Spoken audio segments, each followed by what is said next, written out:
Welcome to a MacDermid Autotype how-to guide video tutorial. In this guide we will look at some of the tips and tricks for coating plus emulsions using a coating machine.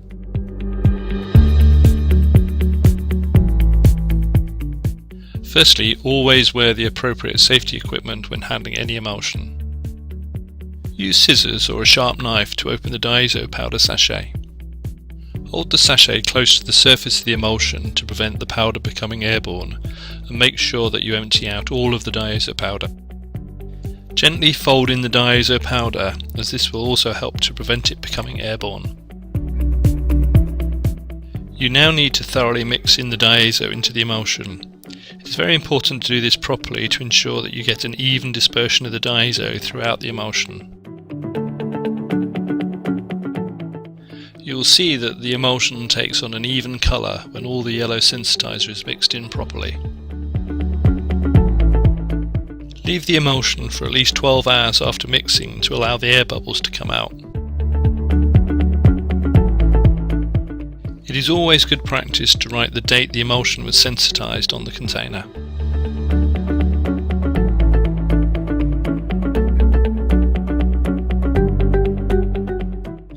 Make sure that the screen is clamped securely in the coating machine, and then fill the clean trough slowly to minimize air bubbles.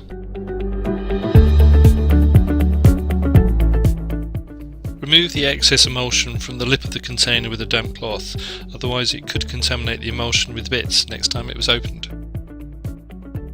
Every effort should be taken to minimize contamination, such as wearing suitable overalls and a hairnet if appropriate.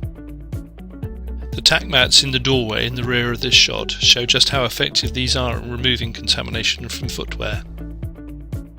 The screens used must be clean and dry and thoroughly degreased using either auto degreaser concentrate or universal mesh prep.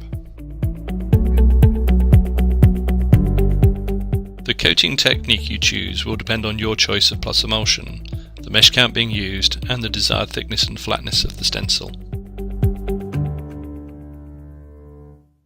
It is important to use a slow coating speed, especially when coating a high viscosity emulsion onto a coarse mesh, otherwise you will trap many air bubbles in the mesh openings, which may lead to pinholes during printing.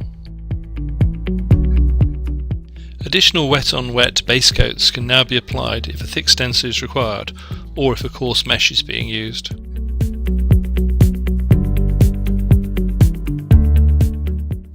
Use a damp cloth to wipe off the emulsion from the coating trough lips, which will prevent it drying in and producing lines and bits on the next screen.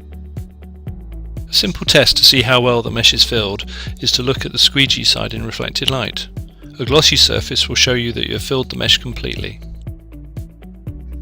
The screen should now be dried thoroughly in a drying cabinet. For more information on screen drying, go to the how-to guide to drying.